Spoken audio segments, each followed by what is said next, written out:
சென்னை கோயம்பேட்டில் அரசு பேருந்தை காணவில்லை என புகார் அளிக்கப்பட்டது. இந்நிலையில் நெல்லூரில் அவரை போலீசார் கைது செய்திருக்கிறார்கள். இது தொடர்பான அண்மை செய்தியை பார்த்து வருகிறோம். இது தொடர்பான கூடுதல் தகவல்களை நமது செய்தியாளர் சுப்பிரமணியன் வழங்கிட கேட்கலாம். சுப்பிரமணியன், வணக்கம். உங்க விரிவான தகவல். சென்னை கோயம்பேடு பேருந்து நிலையத்திலிருந்து டிஎன்எஸ்பிசி அரசு பேருந்தை அடையாளம் தெரியாத நபர் ஒருவர் நேற்று திருடி சென்றார். இதனை கண்ட பேருந்து ஓட்டுநர் மற்றும் நடத்துனர் அந்த கிளை மேலாளர் ராம்சிங் என்பவருடன் கோயம்பேடு முழுவதுமாக தீவிரமாக தேடினர். ஆனால் பேருந்தை கண்டுபிடிக்க முடியவில்லை. இதற்கிடையில் நெல்லூர் பகுதியில் வைத்து தமிழ்நாடு அரசு பேருந்தை நெல்லூர் போலீசார் மடக்கி பிடித்தார்கள். அதை ஓட்டி வந்த நபரிடம் விசாரித்த போது அவர் பேருந்தை திருடி வந்திருப்பது தெரிய வந்தது. உடனடியாக கோயம்பேடு போலீசாருக்கு தகவல் தெரிவிக்கப்பட்டது.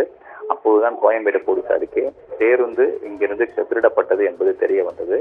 உடனடியாக போலீசார் கிளை மேலாளர் ராம்சிங்கிடம் விசாரித்தனர். அப்போது அவர் புகார் அளித்தார்.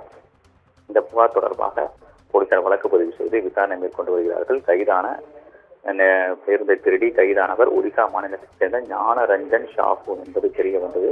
அவரை கைது செய்த போலீசார் சென்னை கொண்டு வந்து விசாரணை மேற்கொண்டு வருகிறார்கள். பேருந்தும் கைப்பற்றப்பட்டு சென்னை கொண்டு வரப்பட்டு இருக்கிறது. கைதான ஞானரஞ்சன் ஷாவுக்கு காது கேளாத மற்றும் வாய் பேச முடியாதவர் என்பது தெரிய வந்திருக்கிறது.